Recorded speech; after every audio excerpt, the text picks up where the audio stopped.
Hello everyone. Today is Sunday, January 28th, 2024 at 12:01 p.m. Tonight will be 42 degrees. Between tonight and tomorrow, it's supposed to be 42 degrees. And suffering, you gotta suffer through 42 degrees tonight. I wish I could have help with the hotel room for the night, but but other than that, I think I'm good on food, on the enough money for food. I'm good on enough money for food. Until probably Wednesday. And then Wednesday the funds will run out and I might need help with enough food for Wednesday, but Thursday I get the $24 SSI check. So Thursday I should be fine not having to ask for food or money for food. But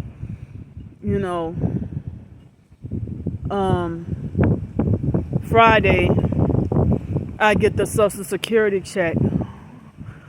And in case, as long as nothing funny happens, I like by that Friday I shouldn't have to ask for help for a few days. But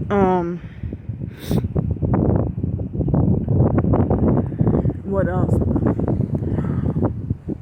Yeah, and this is Mardi Gras period, Mardi Gras season. I dread it and I hate it. I hate Mardi Gras. I'm trying to even stay away from downtown because of Mardi Gras, or trying to stay away from wherever Mardi Gras is. All those parades and everything. I hate everything about it. The only thing I like is the doggone king cakes.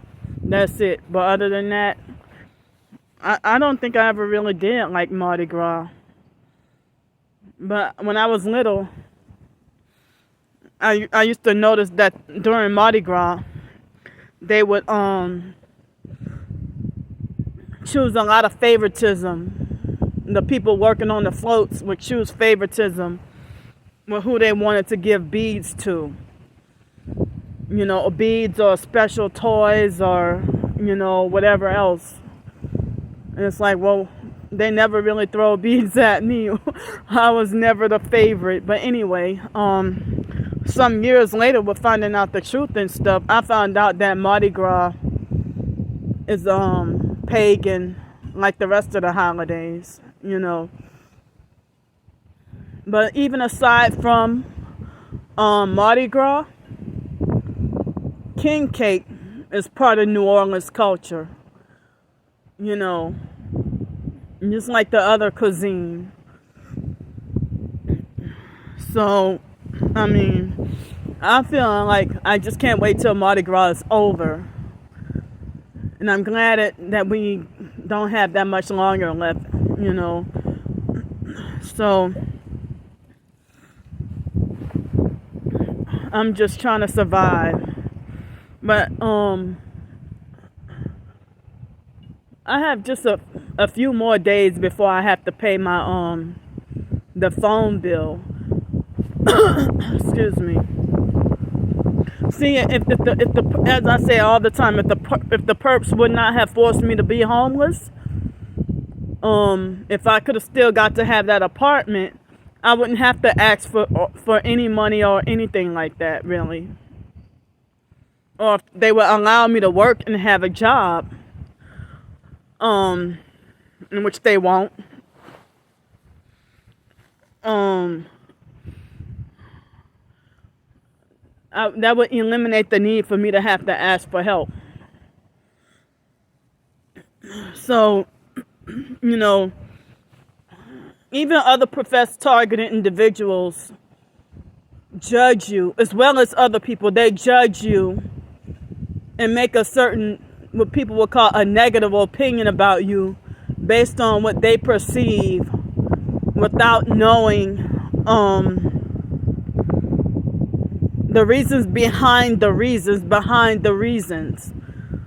why you are reacting the way you are, or why you are acting the way you are, or why